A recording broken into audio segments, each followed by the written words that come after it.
NBC News has had campaign embed reporters covering the campaign since last summer. We're going to check in with several of them now. They are closer to the candidates, really, than anybody else on the campaign trail. They've been with them in a longitudinal way. They've been following them through the ups and downs of the campaign. We're going to start with Alex Moe, who has been covering the Gingrich campaign. Alex, what are you hearing today?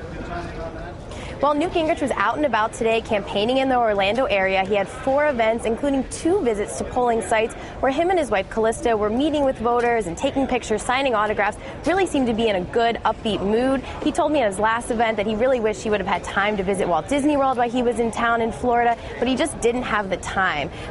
Speaker Gingrich told us repeatedly that he is going to go all the way to the convention. He hopes to have a respectable finish here tonight in Florida, but they are already looking ahead to some of the other future contests.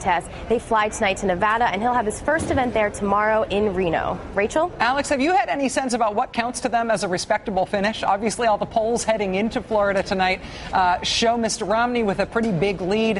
Has the Gingrich campaign been willing to put a number on what they consider to be bad news tonight? No, Speaker Gingrich really hasn't put a number on it, but we did ask him today, if he's going to get beat here by a lot. And he said no, he doesn't think he's going to take a big loss. And all those people that have been doubting him in June and July when they said he was dead, and then they, counted him out in Iowa as well. And he says, look, I'm back. I just won South Carolina, and, we'll see what happens here tonight. But he is hopeful that going forward, he's going to make it to the convention and he will be the Republican nominee.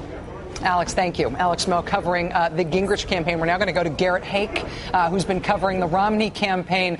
Garrett, I know that we've been seeing a lot of confidence from the candidate himself on the campaign trail. What are you hearing from the campaign today and their expectations for tonight?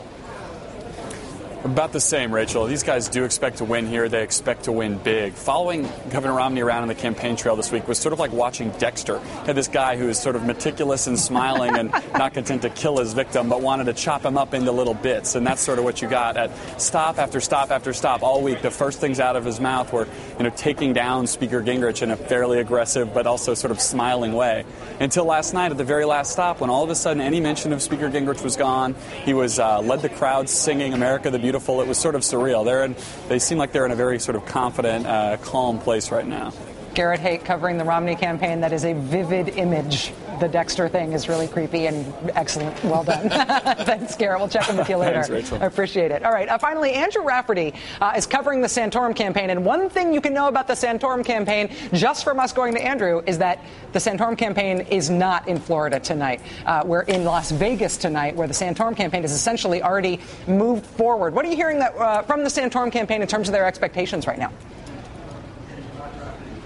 Yeah, well, you're right, Rachel. The fact that I am in Las Vegas right now shows that they don't particularly plan on surprising anyone in Florida. And that was really, since Santorum got down to the Sunshine State earlier part of that week, the campaign was really internally trying to gauge whether or not they should stay in Florida, how much they should play there. And it was really towards the end of last week. It was after that debate performance on Thursday in Jacksonville. They were starting to see some momentum and were thinking about staying through tonight, through the primary. But then Rick Santorum took a couple days off the trail. His daughter, 3-year-old daughter, was sick and fighting for her life over the weekend. He came back after that weekend, went to Missouri, was in Minnesota, Colorado today, and he'll be back in Nevada tonight. So he's trying to play for those caucus states when not bypassing those winner-take-all primaries like Florida. Andrew Rafferty embedded with the Santorum campaign. Thank you, Andrew. It was interesting today to see a lot of the financial information disclosed by some of the PACs and by the campaigns. The Santorum campaign very excited to show that they are cash positive.